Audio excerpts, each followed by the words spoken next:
Should you buy a PP? People have been asking me this question for years. Well, you probably can't because it's sold out, and you probably could pre-order it because that was a train. But maybe next year, you'll be at Target, you're buying a bag of Cheetos, and you'll see a PP sitting there on the shelf. Should you get it? Eventually.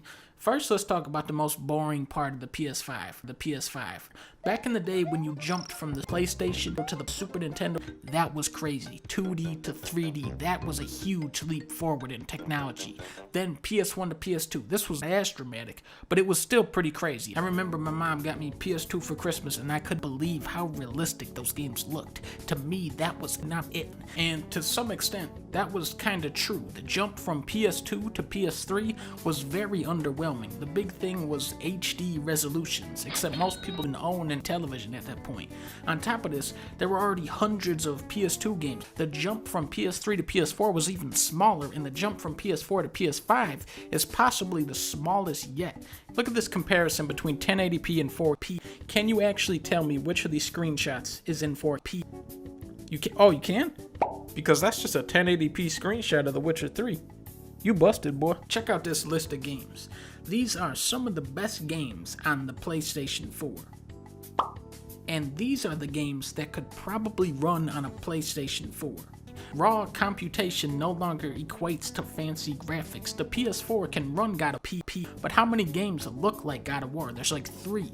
Cutting edge graphics are within reach of most major game studios. Halo Infinite is rumored to be the video game. Then they actually showed the game off, and we started comparing it to Xbox 360 screenshots. I can't get excited about computer chips anymore, I'm sorry. What is cool about the PS5 is the controller. Haptic feedback thing. The triggers have this resistance to them, which developers can program to behave in different ways, and the rumble can do goofy stuff too, like if you shoot a machine gun, the controller's going.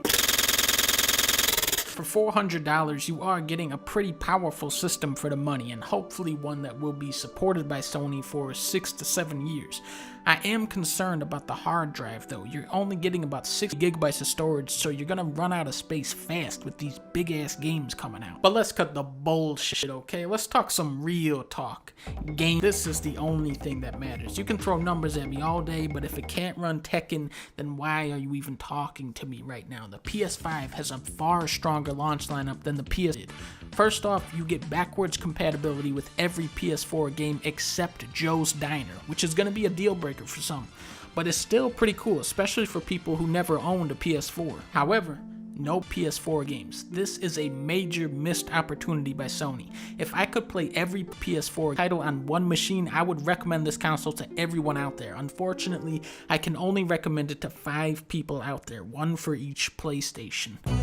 Assassin's Creed is made by the people who make Assassin's Creed, so you probably want to play that. Demon's Souls. Now this is a weird one. For a lot of people, this is the game they'll get the PS5 for, except it's a game. The graphics look phenomenal, but from what I understand, the gameplay is fundamentally unchanged, which means all of the stuff that makes this game great is not here, and all of the stupid, broken-ass bullshit is here. Unlike Sackboy in Spider-Man, this is not platform. It is a PS5 exclusive. Even though PS4 could definitely run this game, Sony is positioning Demon's Soul as the game for now. Call of Duty 17 Black Ops 5 Cold War is pretty much worthless.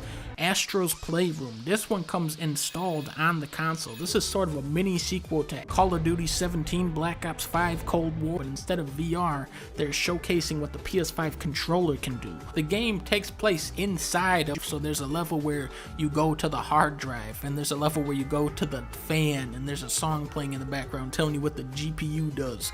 It's weird. It's like a playable commercial, but it's a commercial. Your prize for doing side missions is that you get the network adapter for PS2, or you can win the stupid ass multi-tap.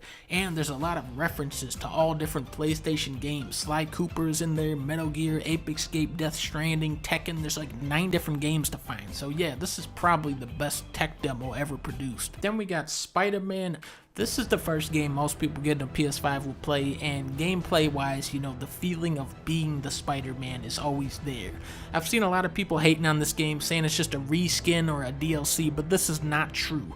This game is the original, because if you go around the map, you can find a collectible toy of big wheels.